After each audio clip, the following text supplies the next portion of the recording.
Zava presents The Dream Home, written by T.M. Logan and read by Richard Armitage. The dead keep their secrets.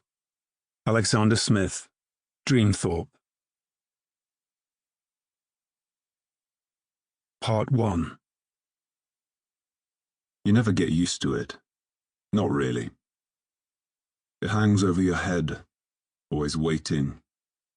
A debt that's never been settled. The knowledge that it's waiting somewhere to trip you up, and that you need to be ready in case the past comes knocking. Hopefully that day will never come. Knowing what will happen if it does. Chapter 1. Sunday. It's towards the end of moving day that I find it. A day full of lifting and carrying and making cups of tea for the removal team, of going up and down the broad staircase 100 times, of unloading boxes, building bed frames and giving the children small jobs to keep them occupied. A non-stop day bringing this old house back to life. It still doesn't feel real, even as Jess and I are debating where to start with the decorating. None of the rooms have seen fresh paint or new carpet for decades. A fixer-upper, the estate agent had said with a hopeful smile. But we had fallen in love with the place on the first viewing. Had both known it was something special. This rambling Victorian house with its high ceilings and tall windows. Its sawing chimney stacks and half-timbered gables. The date, in delicate raised stonework, over the big front door. 1889. 6 bedrooms, 3 bathrooms. 2 reception rooms, a cellar, a pantry, a snug. There was so much space. We knew it needed a lot of work. That was one of the reasons we'd been able to afford a house in this part of the city. The park, first named for the old deer park next to the castle, maintained for the King's Hunt, now an enclave of grand 19th century houses and wide-spaced streets. A tree-lined oasis of walled gardens and leafy calm right in the heart of Nottingham. By late afternoon, I'm clearing left-behind rubbish from the second floor. My legs are heavy, my back starting to ache after going down 2 flights of stairs carrying stacks of old newspapers, an ancient put-up bed that had been left on the landing, a broken bookcase, boxes of tiles and bin bags of musty clothes.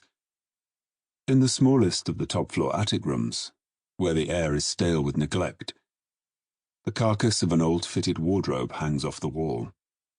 Its chipboard shelves are splintered. One door is jammed shut and the other has fallen off its runner completely. Nails and screws protrude from the broken frame, ready to catch small hands. The whole thing looks like it might collapse at any moment, and it doesn't take me long to prise it away from the wall with a crowbar, flattening the nails and breaking the whole wardrobe apart, stacking the broken wood in the corner. Every room in this house seems to have some quirk or curiosity that we hadn't anticipated. And this room is no exception.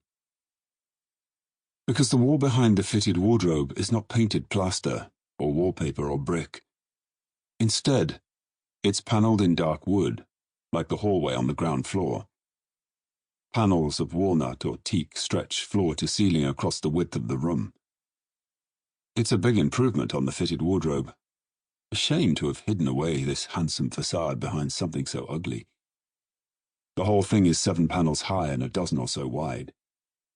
The workmanship is very fine, each piece seamlessly fitting into the next. The only blemish is a handful of holes where the wardrobe had been attached. I run my hand over a panel, the grain of wood smooth under my palm. Standing back to admire it, I snap a quick picture on my phone to show Jess what I've discovered. The late afternoon sun coming through the skylight makes the wood almost glow, like burnished bronze, as if carved from a single piece of... I look again at the picture, and back at the panelling, comparing the high-definition image with the reality in front of me. The way the sun catches it in the photo at just the right angle, I can see the workmanship is not quite perfect. Not all the way along. Perhaps there's been some...